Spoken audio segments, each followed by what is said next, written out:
Hi everyone, Comic Reviewer here. This time reviewing on Blackest Night JSA comic review. Now, as you know, issue 3 is the final one to the 3-part series of Blackest Night JSA, as well as showing the return of Black Lantern Earth 2 Superman. Now, for those who don't know, the original Earth 2 Superman was killed off in the final issue of Infinite Crisis by Superboy Prime during a sort of violent attack. And of course, let's get on the story.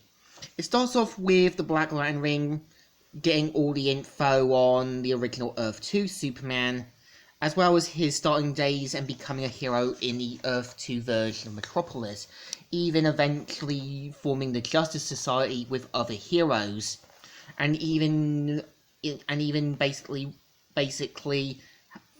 with Power Girl coming to basically Earth, and then to his eventual death at the hands of Superboy Prime.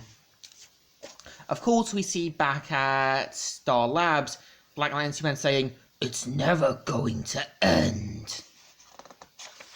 And of course, we kind of see how Alan Scott and Mr. Terrific know that Clark and Connor Berry defeated him, and knows they're going to have to try and find another way to beat him. Of course, Atom Smasher does feel responsible, but even Wildcat points out that Power Girl and him got played as puppets on strings by Black Lantern Lois Lane. And we see Magog saying, "I warned you, Judo Master. I know, Magog, I know. And now I have doomed us all." So of course we see how Mr. Terrific needs Alan Scott still to help keep the force field up for the device before Earth 2 Superman finds out what's going on. So we kind of see how they try to set up everything again and keep the device working. Of course, we see Jessie Quick racing with her father and saying, "Don't be afraid." "I'm not afraid, Daddy. Let's just talk a little more, okay?" "Of course, Jessie. I would never could say no to you." And you can tell she does want this to kind of be the last good thing she has left. Of course, we see how the Black Lantern Earth 2 version of Superman saying, "Kara, if you loved me, you'd stop fighting and join me. The real Kara would know better than to ask me to quit." And of course, tries to deck her down. We see how Atom Smasher and that try to take him on, to little to no avail. And of course, tries to freeze one of them, and even says how the Justice Society was stuff of legends, but hides behind masked children. We see how Cyclone and Citizen Steel try to stop him, but little to no avail, and even tries to break through the Green Lantern's barrier, but Power Girl showing up, saying, "You're not through with me yet." And of course, we kind of see how they keep trying to power up the device, and even Mr. Terrific points out that the original Mr. Terrific took out Dramol, meaning one of their heavy hitters, and are creating a sort of device similar to Thunderbolt. And of course, we see how he needs Dr. Fate to stabilize the machine and Green Lantern's force field. Now the thing's been charged up a bit more, let's Stargirl and Thunder go and take down Black Lantern Superman. But of course, ends up pummeling Supergirl and other heroes. And we see how Mr.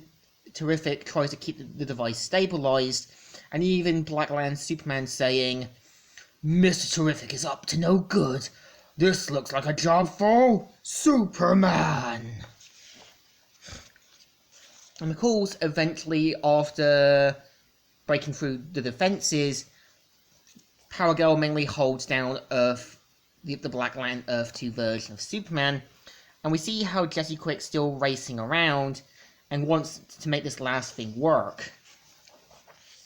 And we see how Mr. Terrific activates the device, destroying the Black Lantern Earth 2 version of Superman, creating a big blast to take down the Black Lanterns in the tri-state area. And of course, destroying the connections of every Black Lantern in the area. And we see Wildcat saying, "Save for the bell, kid." Nah, more like I just saved your tail. And we see Dr. Midnight asking if he can create another Black Lantern bomb, but Mr. Terrific says it was just a one-time thing, and knows that now that Superman's off the board, the other Green Lantern's gonna have to try and take this down properly. And yeah, this is the story. So issue 3 isn't too bad.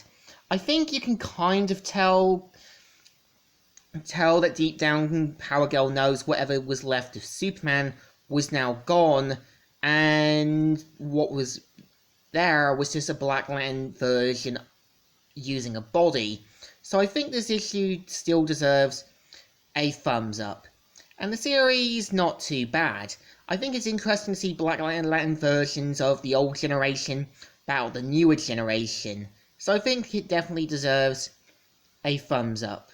Still good, and still alright. So, Comic Reviewer here, signing out.